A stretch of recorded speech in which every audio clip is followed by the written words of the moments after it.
gang, it's Maria Mountain here of HockeyTrainingPro.com and UltimateGoalieTraining.com, and this is going to be a little bit ghetto today because I forgot my camcorder at home. I took it home on the weekend to edit some video, and there it sits. So I'm actually doing this on my laptop, just the little computer camera that's webcam that's on my laptop. So but I promised a guy emailed me. He had been away from playing goal for a long time, went back to playing goal. Long story short, tore the daylights out of his hamstring and is just looking for some ideas that he can do that are a little more active than just the stretching that he's doing right now.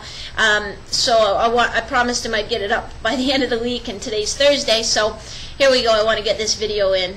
So here's some things you can do if you've torn your hamstring and you've already done the stretching and you've seen the sport physio and you just need something that's a little bit more dynamic. I wouldn't start these until, probably at least 6 weeks after the injury, or until you've for sure been cleared by your sport physio to do more dynamic stretching and activity. Alright, here we go.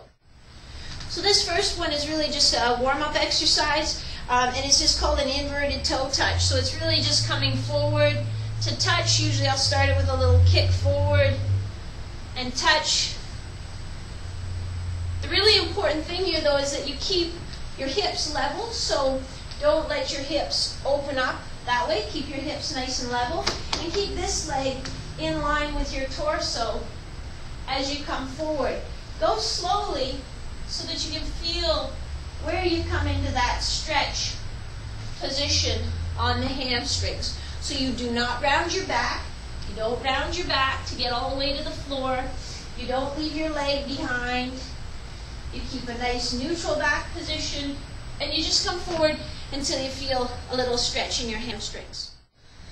That leads into a great strengthening exercise that anybody can do for their hamstrings, and it's just a one-legged, stiff-legged deadlift.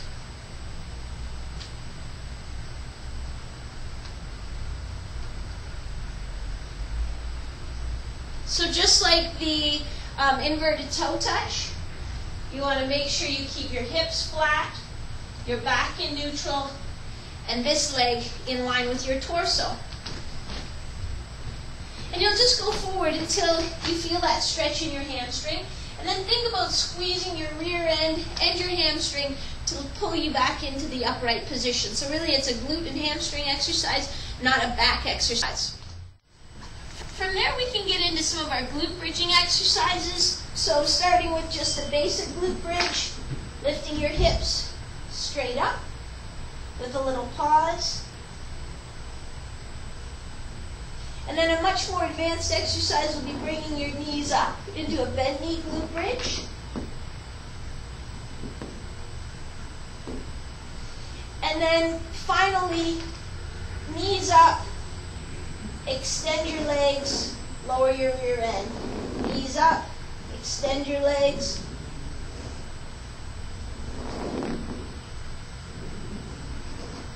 And I guess I may as well show you the final level of that, which would be bring your legs in and out. So I hope that gives you a few ideas of what you can do with that hamstring to get you back on the ice and stopping the pucks. Thanks again for watching.